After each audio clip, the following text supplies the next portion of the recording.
नमस्कार. नुकताच बालदिन झाला. त्या बालदिनानिमित्त मी ए आय संबंधी एक कविता लिहिली होती. माझ्या मनात भावना अशी होती की ए आय विषयी मुलांना काय वाटत असेल, लहान मुलांना काय वाटत असेल. याला मी रचना असंच म्हणेन, कारण मी सांग सांग भोलानाथ या बालगीताची चाल ह्या रचनेला दिलेली आहे. त्यामुळे मी ह्याला रचना असंच म्हणेन. कवितेचं नाव आहे सांग सांग ए आय सांग. सांग सांग ए आय सांग, पुढे घडेल काय. सांग सांग ए आय सांग, पुढे घडेल काय. कार मध्ये बसलो किती स्वतःच धावेल काय. सांग सांग ए आय सांग, पुढे घडेल काय. ए आय सांग बँकेची कामे करशील काय. कामे सारी करताना चुका टाळशील काय.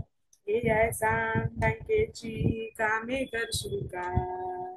कामे सारी करताना चुका टाळशील काय.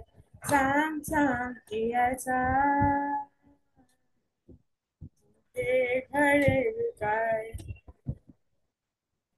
सांग सांग ए आय सांग, पुढे घडेल काय. ए आय सांग ए आय सांग, खरं सांग एकदा. तुझ्या मदतीने मला होईल का रे फायदा. ए आय सांग ए आय सांग, खरं सांग एकदा.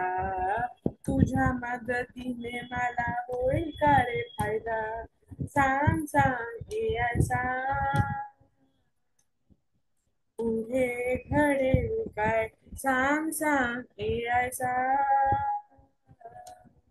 पुढे घडेल काय. ए आय सांग गृहपाठ आमचा कसा करून देशील. ए आय सांग गृहपाठ आमचा कसा करून देशील. ते शिक्षकांना माहित नाही ते कसं शिकवशील. ते शिक्षकांनाच माहित नाही ते कसं शिकवशील. सांग सांग ए आय सांग, पुढे घडेल काय. सांग सांग ए आय सांग, पुढे घडेल काय. ए आय सांग आजोबांची काळजी घेशील काय. वेळच्या वेळी त्यांना औषध गोळ्या देशील काय. ए आय सांग आजोबांची काळजी घेशील काय. वेळच्या वेळी त्यांना औषध गोळ्या देशील काय. सांग सांग ए आय सांग, पुढे घडेल काय. सांग सांग ए आय सांग, पुढे घडेल काय. आमच्यासाठी खेळ चित्रे गाणी करशील काय. आमच्यासाठी खेळ चित्रे गाणी करशील काय. हळूहळू आमचा मित्र बनून राहशील काय. हळूहळू आमचा मित्र बनून राहशील काय. सांग सांग ए आय सांग, पुढे घडेल काय. सांग सांग ए आय सांग, पुढे घडेल काय.